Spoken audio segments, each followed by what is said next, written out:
दोस्तों, चंद्रयान मिशन से जुड़े सबसे जरूरी 4 सवालों के जवाब इसरो के साइंटिस्ट मनीष पुरोहित ने काफ़ी महत्वपूर्ण जानकारी हम तक साझा की है।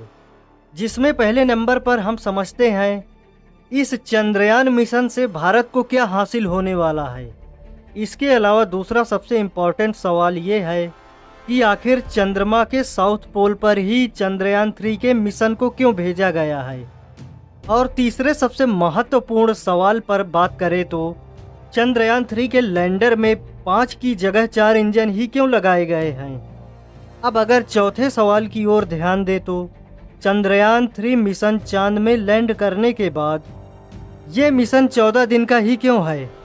इसके पहले कितने देशों ने चांद के इस मिशन को कंप्लीट किया है, इसके बारे में भी हम गजब की जानकारी देंगे, तो बस वीडियो को लास्ट तक देखना। दोस्तों, पहले नंबर पर बात करते हैं इस मिशन से आखिर भारत को क्या हासिल होने वाला है। तो वहाँ से प्रज्ञान रोवर द्वारा प्राप्त जानकारी से भारत को क्या फ़ायदा होगा, इस बारे में इसरो के एक साइंटिस्ट मनीष पुरोहित जी ने बताया है कि भारत इस मिशन के जरिए चांद में मौजूद खजाने को पाने में सक्षम होगा और टेक्निकल फील्ड में काफ़ी विकास करेगा, जो कि गैजेट बनाने में जैसे मोबाइल, लैपटॉप या इलेक्ट्रॉनिक सामान को बनाकर वह सप्लाई करके इकोनॉमिकल फील्ड में आगे बढ़ेगा। इसके अलावा भारत दुनिया को बताना चाहता है उसके पास चांद पर सॉफ्ट लैंडिंग करने वाला और रोवर वाहन को चलाने की काबिलियत रखने वाला बेहतर विकल्प मौजूद है। इससे दुनिया का भारत पर भरोसा बढ़ेगा, जो कमर्शियल बिजनेस बढ़ाने में काफ़ी मदद करेगा।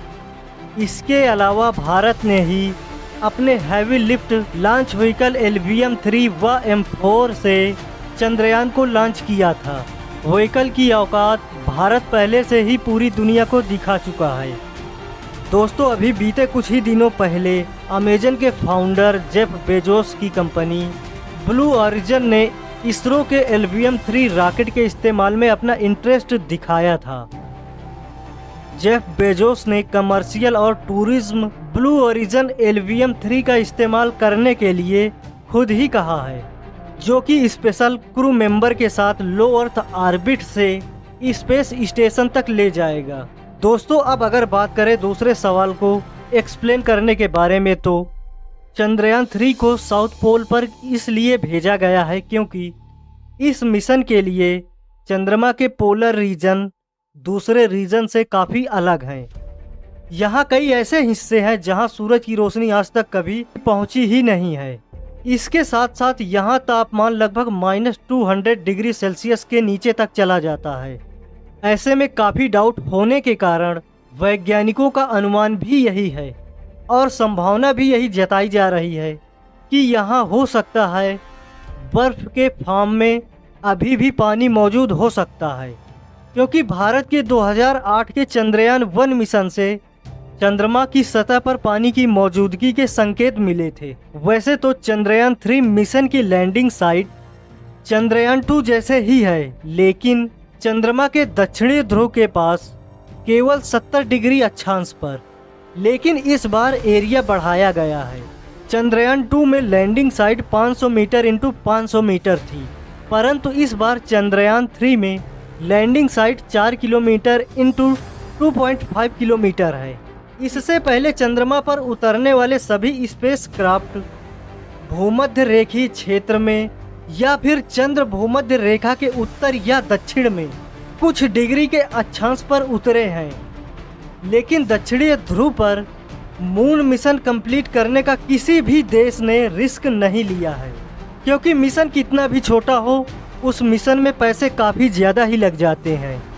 अब अगर तीसरे सबसे इम्पोर्टेंट सवाल पर डिटेल से बात करें तो इस बार लैंडर में 5 की जगह 4 इंजन ही लगाए गए हैं।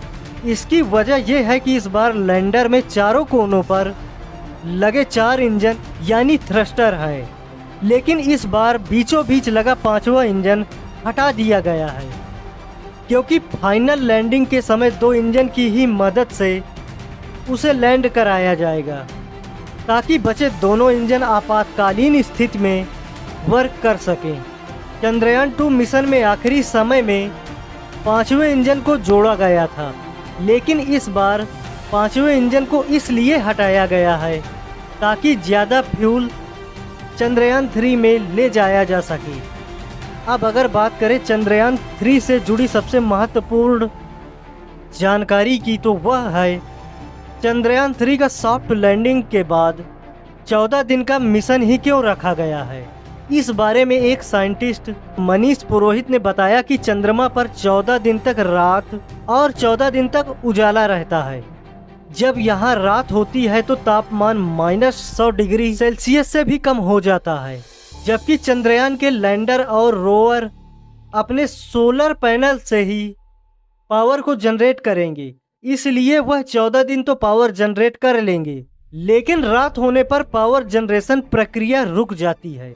और अगर पावर जनरेशन नहीं होगी तो चंद्रयान 3 में लगे इलेक्ट्रॉनिक गैजेट इस भयंकर ठंड को झेल नहीं पाएंगे और खराब हो जाएंगे। अमेरिका, रूस और चीन के बाद भारत चंद्रयान 3 मिशन कंप्लीट करने वाला चौथा देश बन जाएगा। दोस्तों, कमेंट बॉक्स में इसरो को वेल विशेस ज़रूर दें ताकि देश अधिक से अधिक तरक्की कर सके।